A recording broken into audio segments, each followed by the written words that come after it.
E aí pessoal, tudo beleza? Esse vídeo aqui vai para você, desenvolvedor da área de TI, que precisa abrir o seu CNPJ e quer saber quanto de imposto isso vai te custar. Se isso é do seu interesse, fica aí que eu vou te explicar tudinho.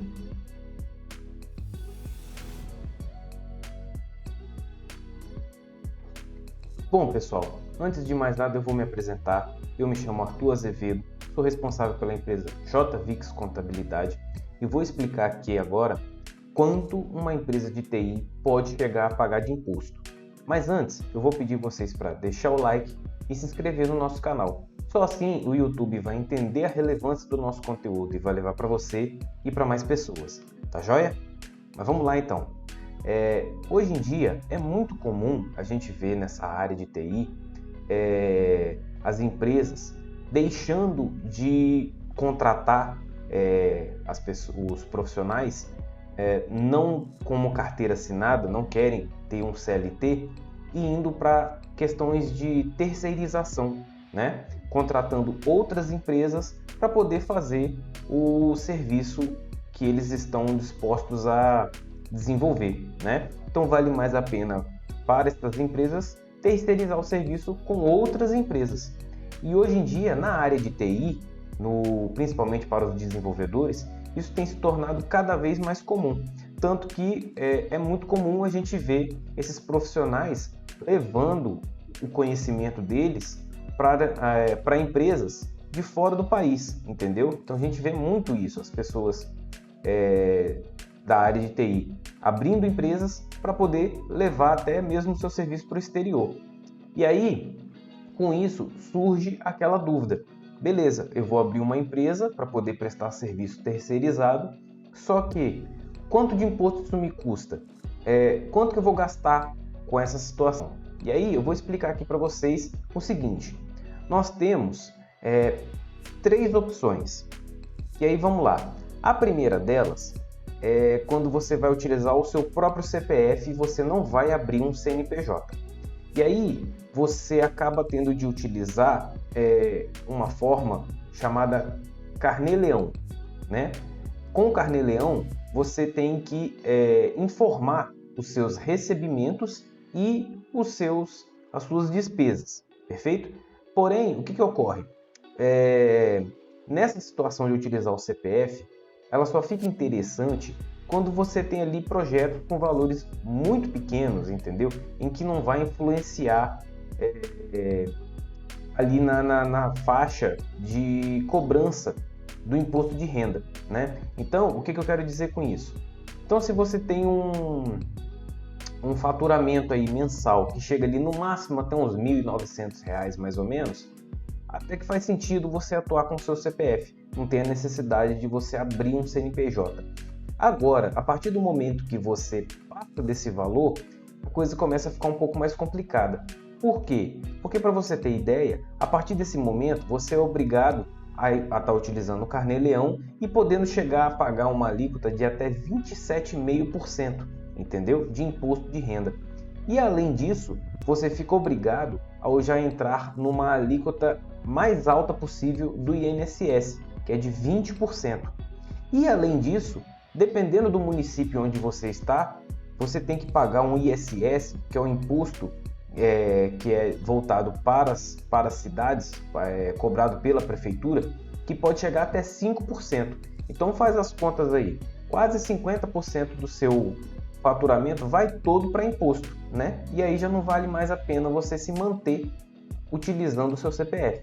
Aí chega a segunda opção, que seria você abrir um CNPJ utilizando uma modalidade de tributação chamada Simples Nacional. E aí, no Simples Nacional, dentro dele você ainda tem 2 variáveis, que seria utilizando o anexo 5 e o anexo 3. Geralmente, no anexo 5, que é por onde é mais comum se iniciar, a empresa começa com uma alíquota de 15,5%.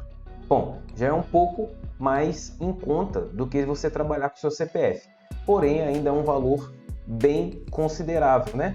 E aí tem uma forma de levar vocês da área de TI para o anexo 3, em que dessa forma vocês vão iniciar pagando 6%. E hoje, essa forma é a forma mais em conta para que o pessoal que trabalha nessa área de desenvolvimento possa pagar de imposto. É o valor menor possível. Só que, para poder fazer isso, é necessário que alguns requisitos sejam preenchidos.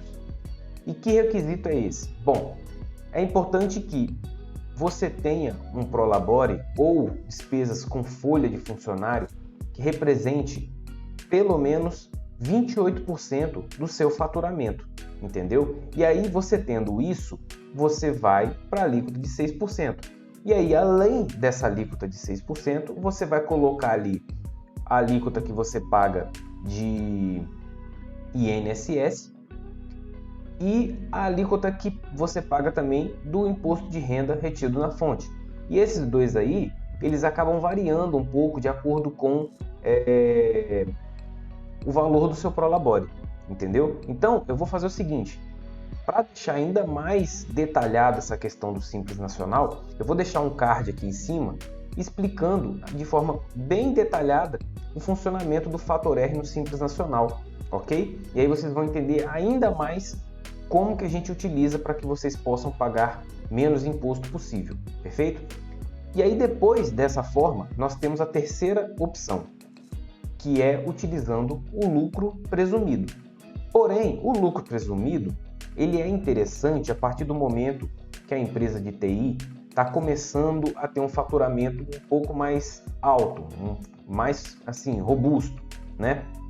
E de que valores ali nós estamos falando?